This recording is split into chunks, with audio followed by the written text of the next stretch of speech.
Hallo julle en baie welkom by les 2 van kwartaal 2. Ons gaan hierdie kwartaal bietjie gaan kamp en laasweek toe gesels ons oor visvang en hoe lekker visvang is en hoe dit jou forceer om te rus en hoe Jesus visvang gebruik het om sy eerste disippels te roep en hoe ek en jy geroep is om ook disippels te wees en vir ander te vertel van Jesus.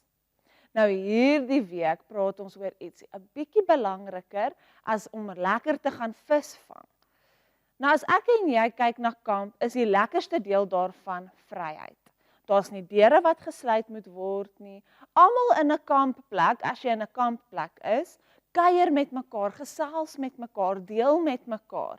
En as jy alleen gaan kamp in die bos, dan is dit net jy's vry. Daar's niemand wie jy pla nie. Jy kan net wees, jy kan doen wat jy wil. En ek weet, party seuns geniet die vryheid van bos te veel.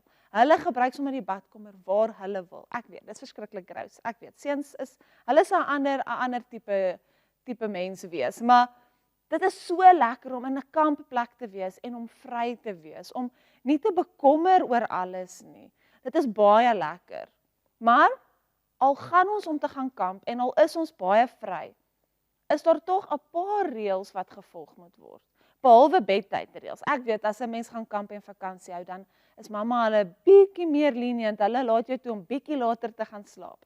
Maar daar's 'n paar reëls oor kampvuur wat ons moet volg, oor hoe om ons kos te stoor en waarom dit te stoor. Veral as jy buite is en daar's gevaarlike wild. Jy weet, ek weet nie leeu's nie, want ek dink nie ons gaan kamp in leeu's nie, maar as daar wild is wat jou kos sal wil hê, olifante of so ietsie wat jou sal stampede as hulle ietsie ruik of so, dan is dit baie belangrik om ons kos op die regte manier te stoor. Ook ape is verskriklik gevaarlik. Maar dan is daar een ding wat regtig aandag nodig het en dit is om ons tent op te slaan.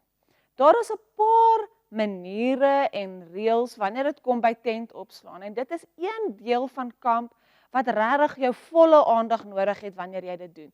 Jy wil jou tent reg opslaan. Jy wil nie graag 12 uur in die aand toe wakker te word in jou pyjamas buite te staan in die reën want jou tent het op jou ingesak as gevolg van die reën wat te swaar was en jy het nie die tentpale reg gekonnekteer of reg gehak of iets nie. En nou is jy sopnat, jou klere, jou bed, alles, dit is terrible. Ek weet nie of dit al met julle gebeur nie, maar ek is 'n victim daarvan. Dit het al met my gebeur en dit was aaklig.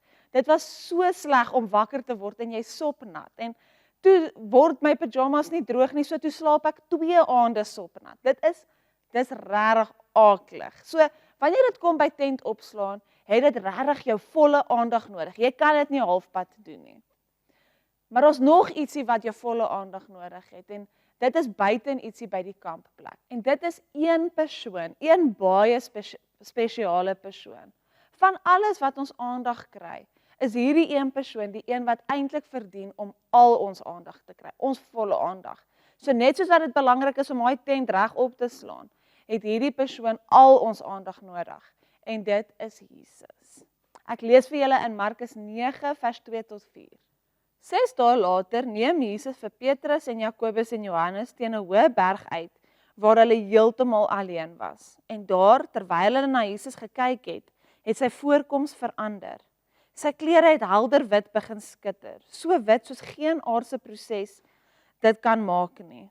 Toe verskyn Elia en Moses en hulle het met Jesus gepraat. Hierdie 3 disippels het iets daardie dag beleef wat hulle laat oortuig het, wat hulle laat besef het, dat Jesus hulle volle aandag verdien. Dat geen van hulle aandag eintlik na enigiets anders toe moet gaan as Jesus nie. Nou wanneer jy wil weet hoe belangrik iemand is, dan moet jy kyk na die mense om hulle. Belangrike mense spandeer gewoonlik tyd met belangrike mense. As jy iemand sien in die politieke wêreld, jy weet, soos iemand saam met die president, dan gaan jy dink dis 'n baie belangrike persoon saam wie die president kuier.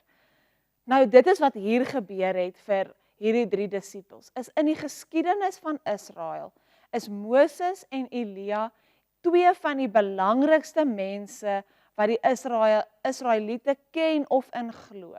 Moses het hulle uit die land uit van slawerny gered en hulle in Israel ingeneem.